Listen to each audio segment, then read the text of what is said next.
Good evening, ladies and gentlemen. So, I know if you have accepted to follow my page, which is basically going to be like a simulation page that will be focusing on Microsoft Flight Simulator. So, Microsoft Flight Simulator's latest edition, which was released as I think it. Remember, I think it was. In August 2020 is a new amateur flight simulator. The amateur mean that it's not the actual real flight training. It's a like as in training school, flight school. So the thing is, the flight simulator simulate Microsoft Flight Simulator simulate the topology of the whole Earth. So, and this is what make this game as a marvel or an achievement in simulation. So, technically, this can be a game, but it's mostly called a simulator. Simulator is anything that simulate or imitate what happens in real life. So, and Microsoft Simulator simulate the aspect of flight. So me as an enthusiast, a flight enthusiast, and somebody who like flight and always fascinated about planes. I like just everything about flying, especially planes. So I find this very interesting. But what really make this simulator so technological marvel is how Microsoft, the way Microsoft and Blackshark AI and Asobo Studio have made what they've put in to pull this, because this is what they've done here has never been done ever before. What Microsoft and Asobo and Blackshark AI were able to do here and to achieve here is put the whole world as we know it to scale, which means that Microsoft Flight Simulator render and use the whole world as we know it. So I'm just going to show you here. So as you can see, you see the whole Earth here. So and the thing what make Microsoft Simulator so much fascinating is because it's use real live satellite data, and in Microsoft Flight Simulator here, because of course it's Microsoft funded and backed project, they use Bing Map, not Google. So they use Bing Maps. So which mean this the data, and they are also using another something called Microsoft Azure Artificial Intelligence, which is an AI that generates the three-dimensional representation of Earth features. So, which means they are able to use real live weather data. So, which means that in this simulator, if it's raining in Windhoek, in real life, in the simulator, it's also raining. If it's snowy or misty in London, in real life, which that means that in the simulator, it's also what? It's also the same weather conditions.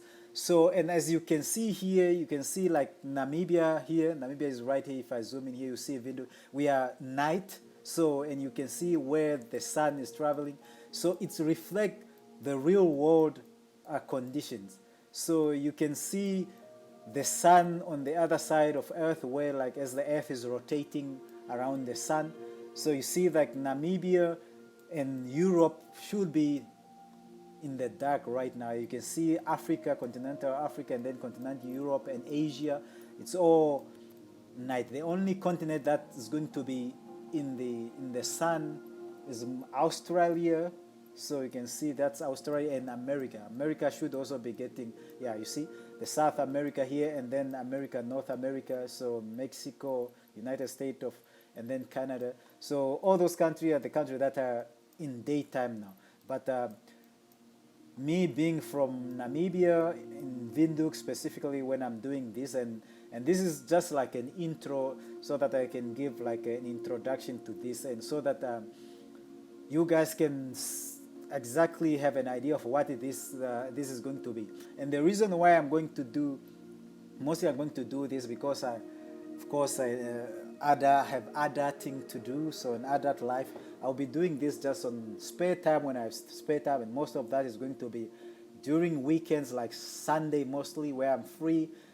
That's when I'm hopefully, and one of the reasons why I'm doing this, I just want to do a personal challenge, is to be able to be busy and making content. So, and I want to challenge myself in like in a way I'll be like busy and putting out content there on social media.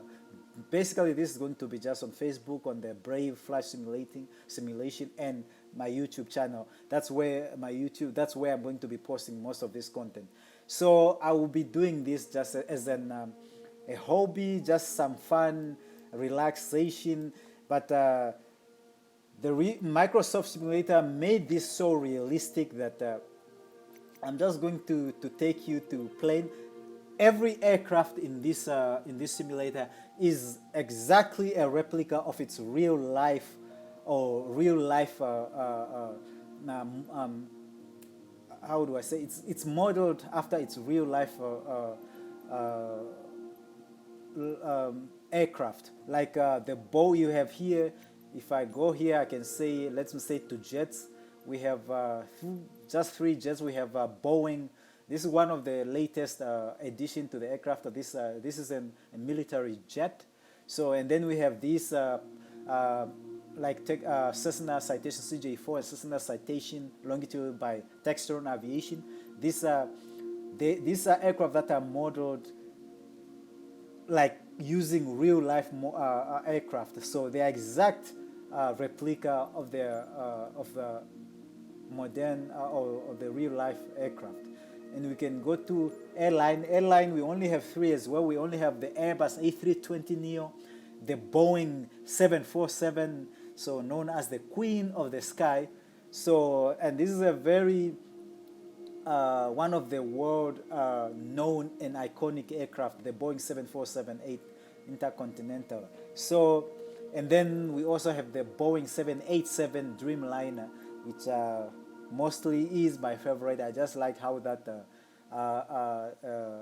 plane looks. But that is no way to say that I don't appreciate or I like the Airbus A320neo. This is one of the A320neo. If you are flight enthusiast and you do follow up on technology of aircraft, or you just follow companies like Boeing and Airbus, which are the two the major world aircraft manufacturing companies.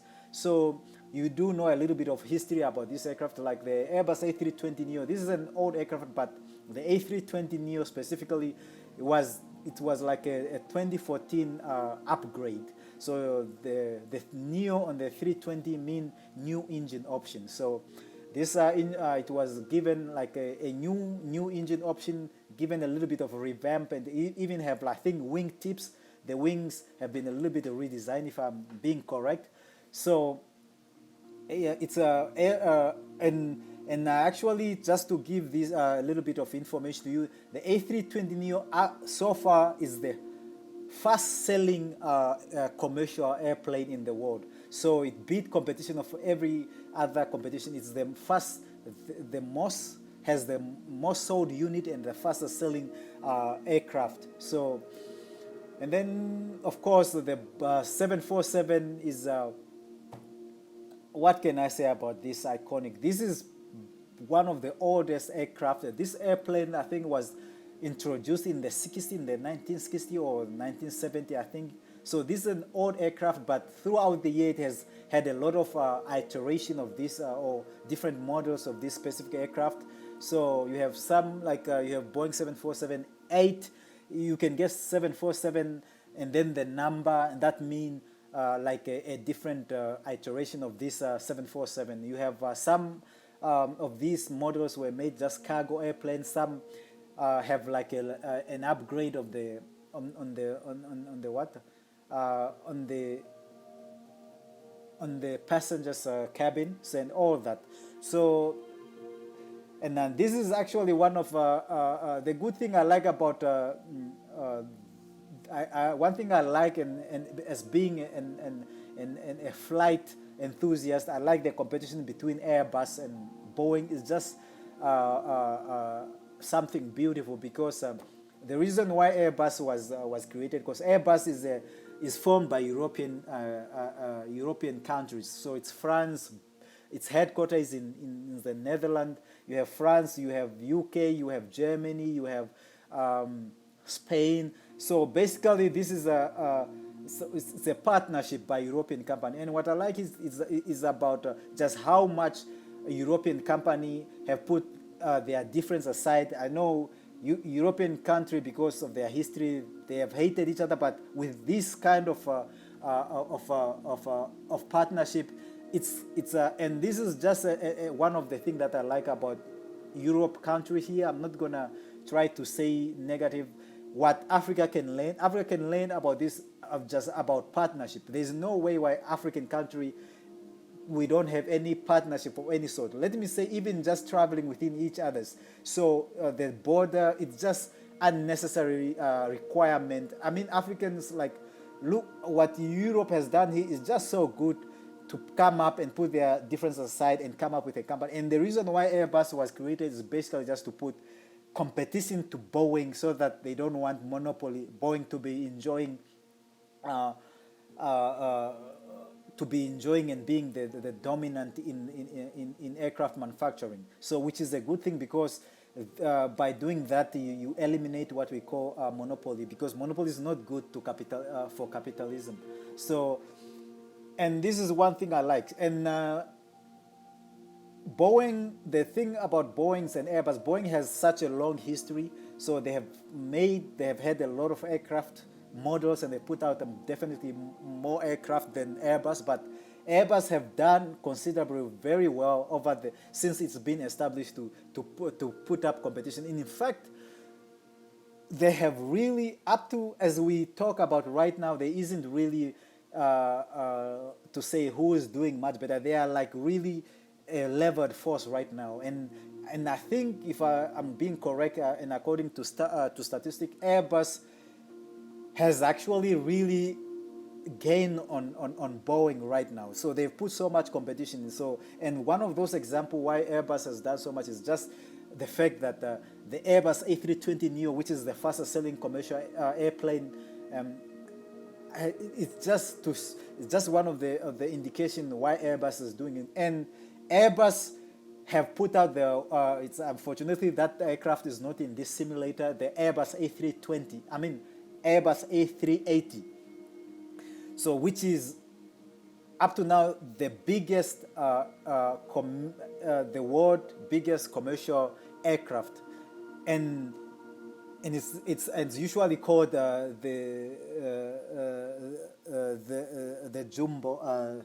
What is it called? Airbus A320, A380 is called the I think the jumbo. So it's because it's so big, and it's more technological advanced compared to the 747. The reason why Airbus made that aircraft is just so that to put competition to Boeing's 7487. But unfortunately, since 2020 with the COVID, these big aircraft are no longer needed, and you have seen that Boeing 747 and the Airbus A380 are a dying breed.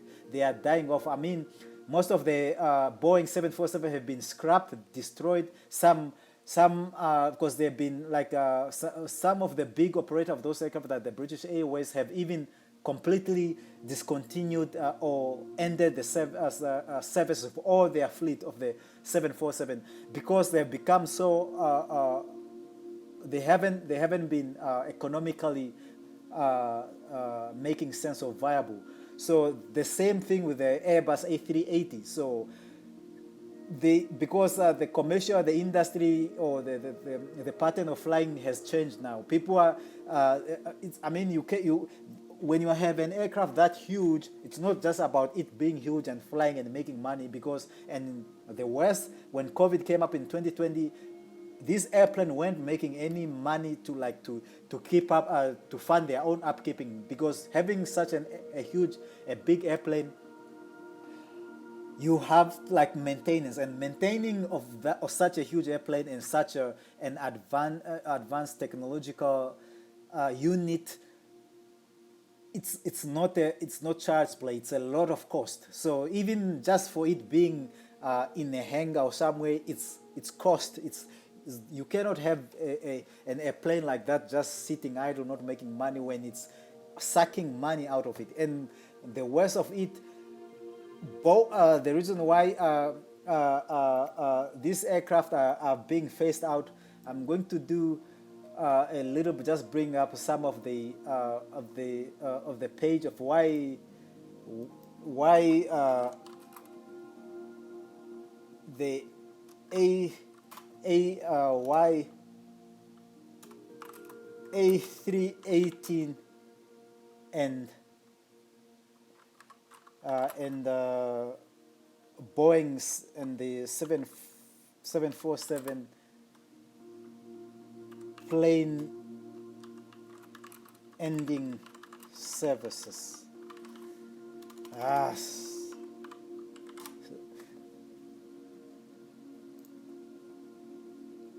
You see, okay, I just want to bring up some of these, the premature end of the 747 and 380 flying giants. So the news from Chicago on Wednesday's hit and Boeing 7. These are just a reason why some of British Airways abruptly retires 747. I'm not going to go into deep because it's going to take the time to really tell you everything. I'm just going to tell you a glimpse of what is happening. All these big aircraft, the 747 and the A380, they are being, all of them, you see like here, like a plane literally having such a beautiful, beautiful something like an Airbus 380 just being scrapped because it's no longer, it's unfortunately it has to happen because things has to happen in life.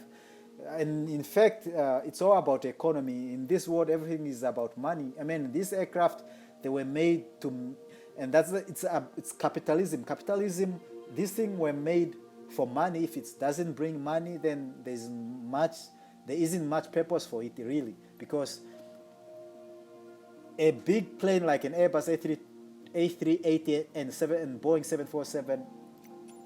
I mean, even because Boeing, for a company to make such a plane, of course, they first have to make sure that it's going to be economically,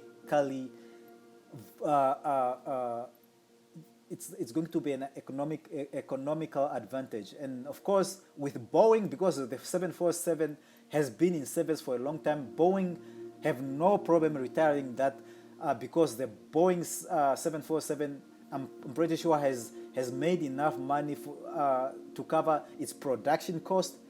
So for Boeing, that was definitely not a problem for them retiring that plane. Or so, and if I'm not sure, Boeing is still to, I don't know, was it Boeing or Airbus? I think Airbus just delivered their last unit of the A320. Of the Airbus A380, and I think it was for Emirates, if I'm not wrong, because Emirates are the biggest operator of the Airbus A380. So they have about, I think, 124, or if I'm not sure, I'm not really. I would say I'm not really correct with this statistic, and I don't want to go back to the browser. But my estimations, they have about 123, 124 units of Airbus A380. So they are the biggest operator of that. So they just received their last, which was also the latest output by Airbus of the A380. So I don't know much about the Boeing, if they have any 747 in production, but I think there were something when I read about, they also had some sort of one on the production line, so the 747. So, but unfortunately, when it comes to Airbus made a huge loss throughout their A380 endeavor, because they were not even able to cover their production costs, because they only recently realized that, I know it was the A380 was more of a competition to to the Boeing 747, and also just to prove for Europe, to prove to I guess to Boeing and to the American that they are capable. And what they have achieved was it was something very good, but unfortunately Airbus has made a big loss. It's such a big loss that if I pull up the statistic now to just see how much Boeing have lost, it's a big loss, because it's like billions of dollars of that, I mean, billions of money that they are not going to be, they have actually concluded that they are not going to be able to make out their production cost of the, because the production cost of the A380 was so expensive. In fact, the cost went so astronomical than they perceived when the production cost. It went, I think over, like, I don't know, 50 billion euro. I don't even know. So, and Airbus are not able to, when concluded they are not going to be able to make out that, and for the fact that they are now retiring that aircraft and going out of services. So it just proved to you that it's a sad state. And to see such a very beautiful achievement, a technological, not just a technological achievement, it's also just the A380 defied the logic of flight. The size of it, it's the biggest aircraft. It's not the biggest, the world biggest aircraft, but it's the biggest commercial aircraft. So because I think that that aircraft can carry over 700 passengers. So, and that's a lot of people. That's a lot of people for an aircraft to carry. And it's so sad to see that something like that is unfortunately going out of service. But some operator, like I think it's I think, if I'm not sure, China Air, Emirate, and I think Etihad, they are also they are going to continue still operating some of its Airbus A380 fleet, because I mean, and some have already retired theirs. And I read, I don't know where was it, in which country, somewhere, like they decided to use an Airbus A380 as turn it into a restaurant, like you can go and eat in sort of a fancy restaurant, but on a plane, just to make it, I mean, at least, I mean, to make sure that it's not just sitting idle, that it's also making some sort of money. So I mean, if it was in Windhoek, because I'm a very big fan of flight, and I like aircraft, I like everything about flight. So I would definitely go on and just go and eat I'm not a big fan of restaurant, but just because it's a plain restaurant, I will go and eat there. So maybe go on a date and take a lady there. Huh? Okay, guys, so that's basically what all these aircraft, they are all just a replica. Some of these, like this is the Velocity, these are some of the latest addition to the aircraft. It's these ones, it's this and that military jet, and thing, and what is that? Is the cab craft. I think that's some the latest addition of aircraft to these simulators.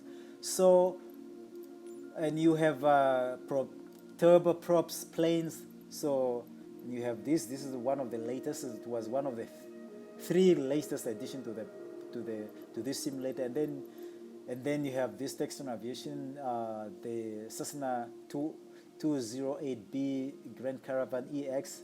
So, and then you have Textron Aviation Beechcraft King Air 380i. So, and then those are the prints. The categories are turboprops, jets, propeller plane, and airliners. So propeller planes. So here you have the legendary Cessna 152 and the Cessna 172. So these are some of the well-known propeller aircraft. So, and these are some of the nicest aircraft, and I'm gonna use this. Some of these aircraft are very good. Let me say, if you are doing a tour or a scenic, the good thing, and that's one of the things why I'm doing this intro for this simulator is because of what you can do with this simulator. And one of those things what you can do is what I'm going to praise what Microsoft have achieved is, and the thing you can actually visit real place, real city, real national parks, you can even go to the Himalayas and actually view the Himalayas, the Mount Everest as it is. So the only thing, and of course, the only backside to it is that I live in Windhoek in Africa. So far, nowhere in Africa, I think that have like received an update, because some places like Europe and North America, definitely those places have. If I just go out to show you, and I go to say marketplace, and you say world updates, and you can see all these like places that full catalogs.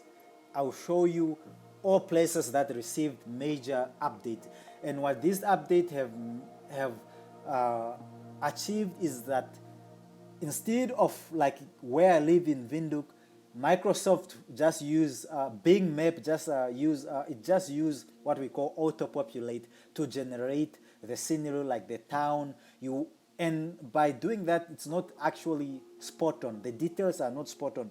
But if you go to some places like Japan, you see here like Japan, the USA, the United Kingdom, France, Belgium, Netherlands, and Luxembourg.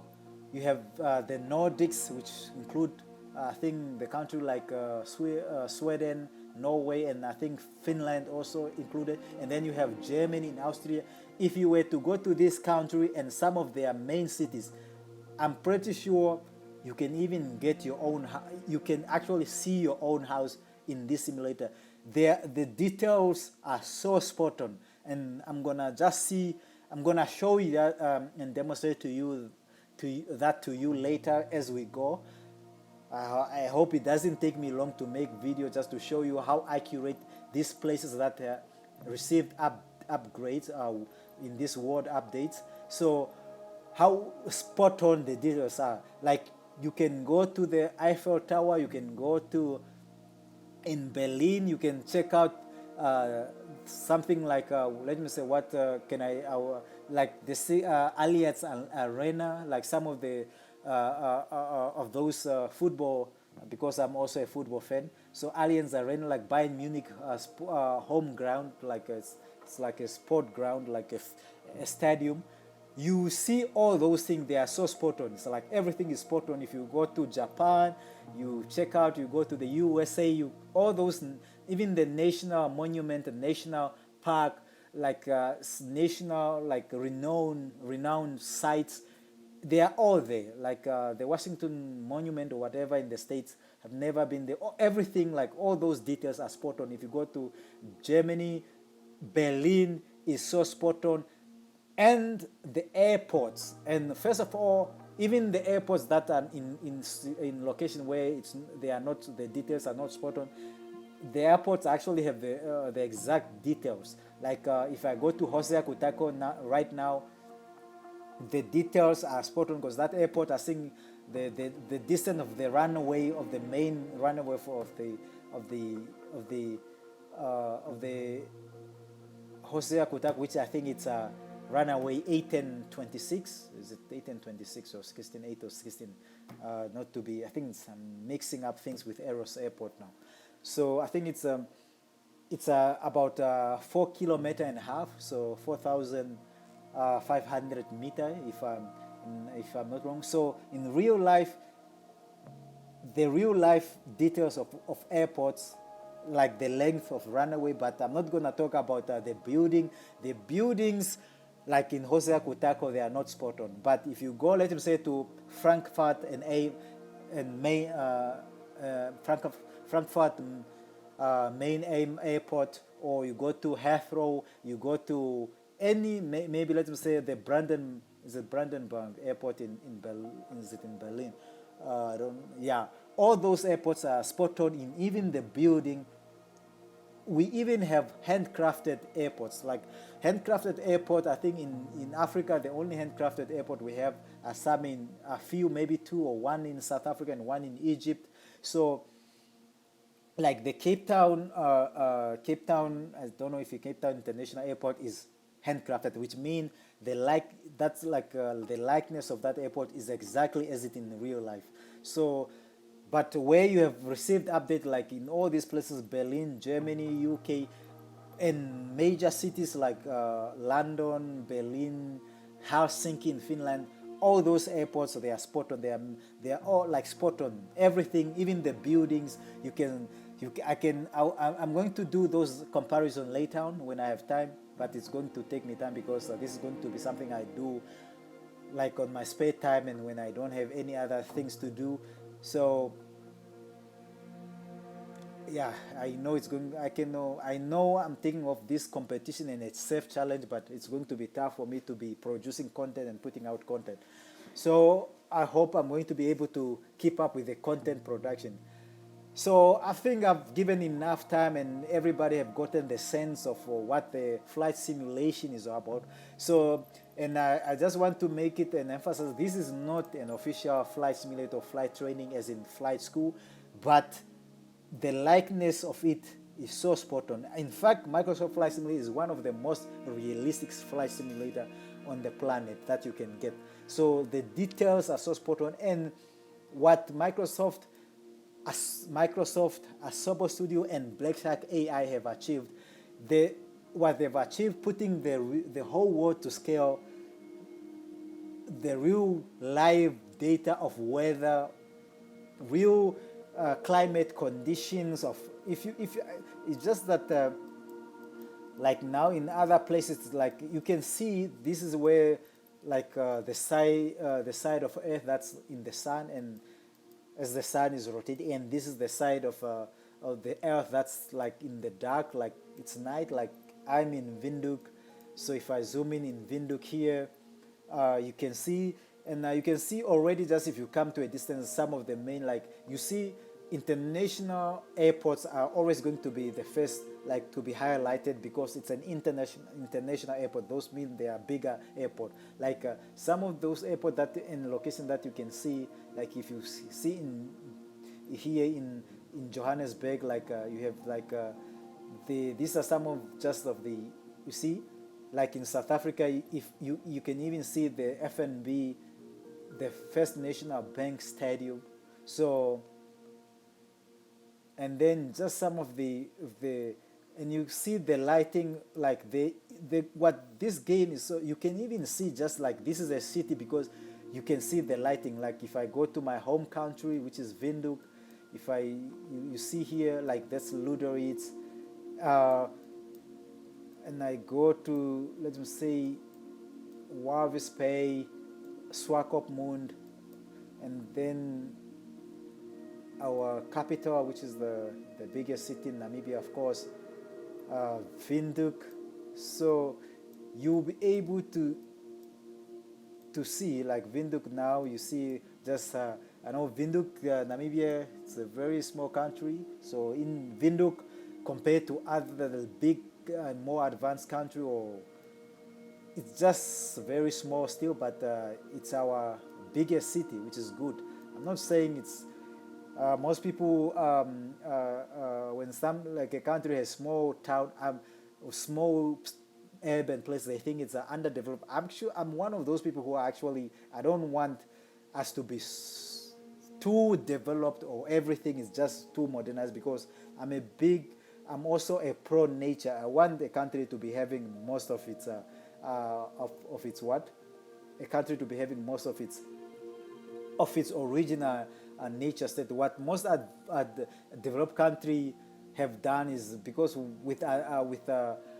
with technology or advancement, it's also a challenge to nature, because most of the nature is going to be destroyed. I don't want, I do hope as Namibia progresses and become a developed country, I don't want huge cities that are covering up like hundreds of kilometers. No, I want, like, they can be different cities, but nature need to be intact.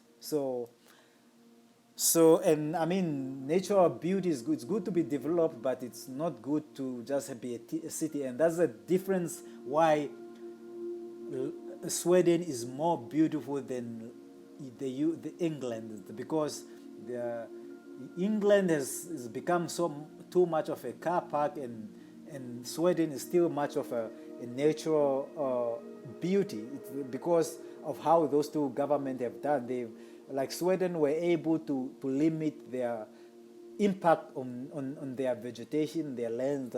It's good to have. And with African countries, it's even good because African countries are probably the most untouched, maybe Africa and South America. Some of the countries that haven't been touched much by modernization. It's good to be developed, but it's not good to be just too developed to a certain stage, like you destroy the nature or the look of just, how do I say it? I'm getting tired of talking, I think. So just I want nature to be intact. I want that natural beauty, and that's the reason why I like. One thing I like about this Microsoft Flight Simulator, it's basically like Google Earth. It gave you this view. We can just be able to see where on Earth it's more green and where on Earth it's more mountainous and it's more desert. So this look, and where it's also like you can go in the Antarctica. So everything, and that's one of the reasons why Microsoft Flight Simulator is so. It won like the simulator of the year because the technology and just the achievement of this is amazing. What Microsoft has, but anything that has a backing of Microsoft Flight Simulator is always going. I mean, not Microsoft Flight Simulator, but I meant to say anything that has a backing of Microsoft. Microsoft is a very huge organization, so they have the resources to throw and behind any project. I mean, whatever the cost, those guys have the money to fund all that, and whatever Blackshark AI or whatever Asobo Studio wanted, Microsoft Simulator will be able to provide the resources, which is in case it's going to be money to fund whatever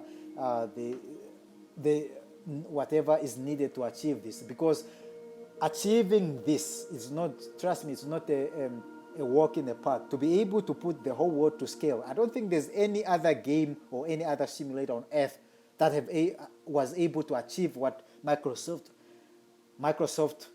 Asobo Studio and Blackshark AI were able to achieve, or are able to achieve with this simulator, being able to put the whole world to scale.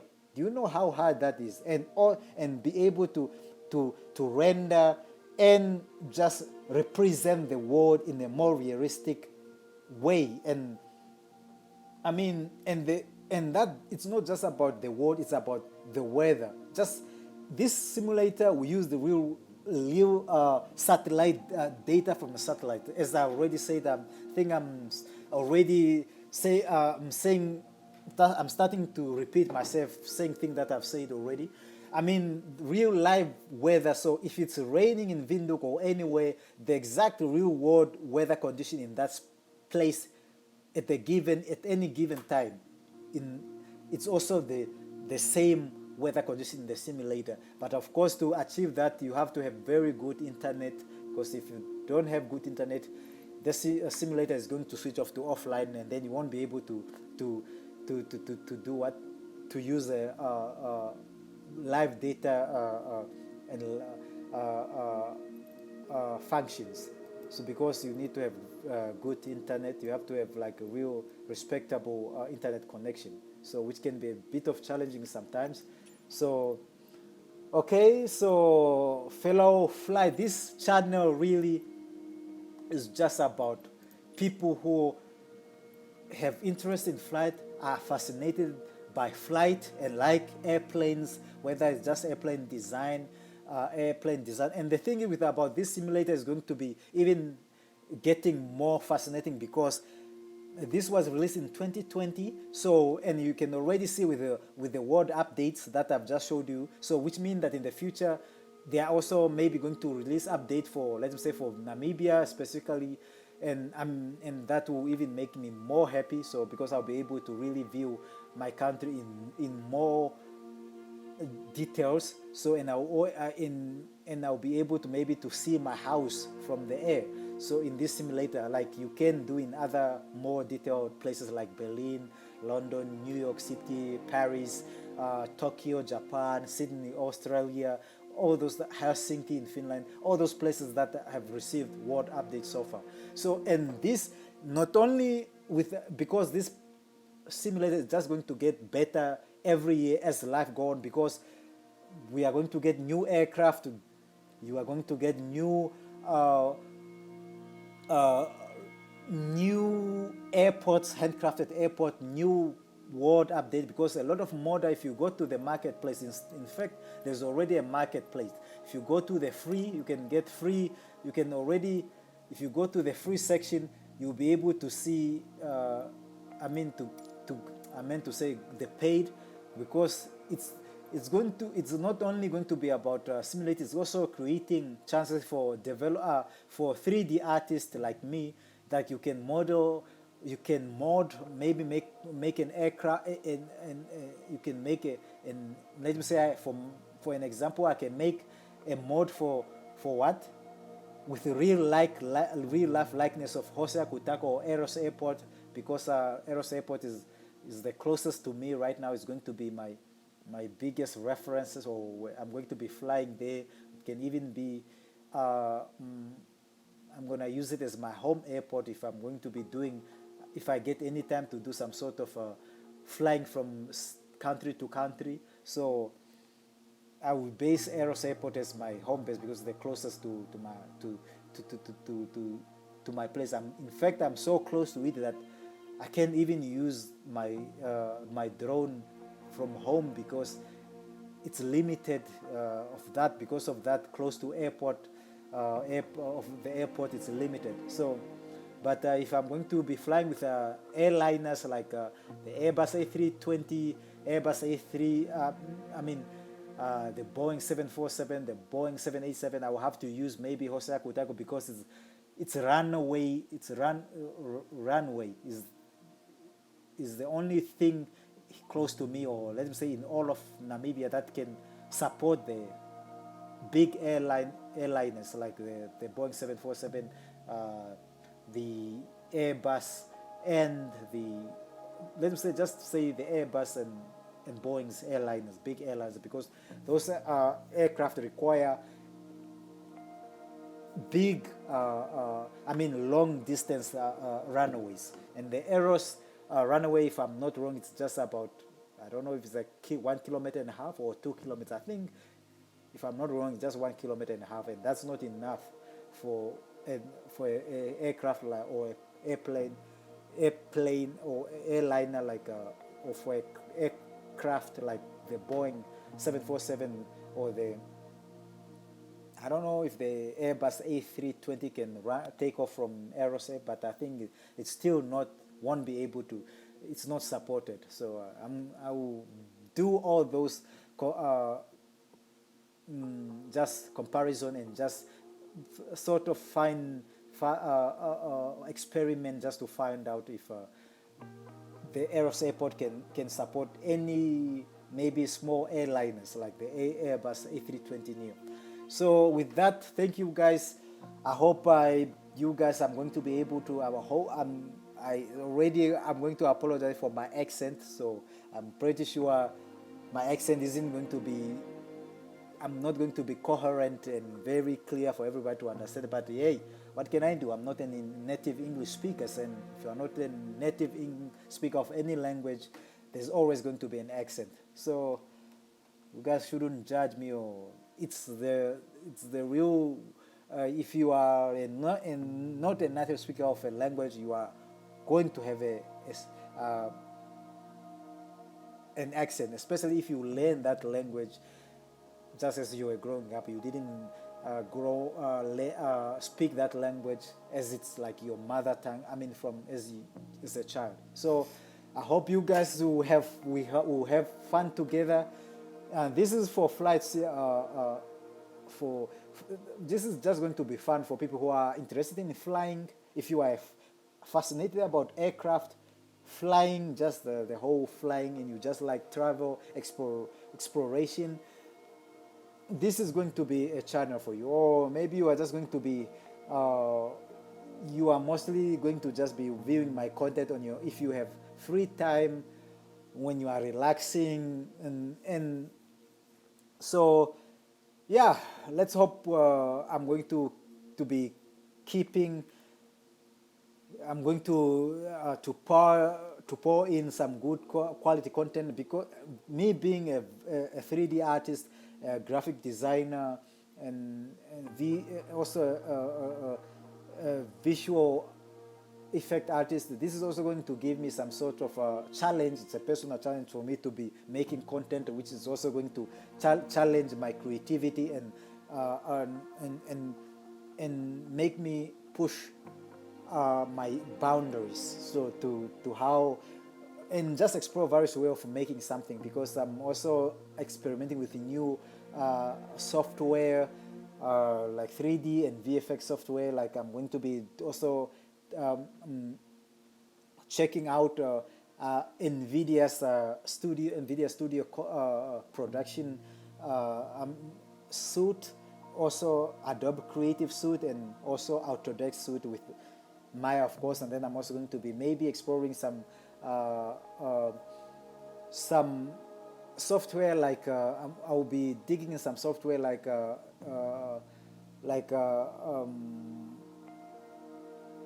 some plugin like Element 3D, some software like ZBrush, and also, and yeah, all that. So thank you guys, and I hope we are going to have fun together on this page, which is a Brave Flash simulation. So that was actually named by Duncan. Duncan is a friend of mine at work. He suggested that name for me because I couldn't come up with anything how I'm going to name this channel. So thank you guys, and thank you for following or just liking this page. You guys are giving me some sort of confidence in doing this. So thank you very much.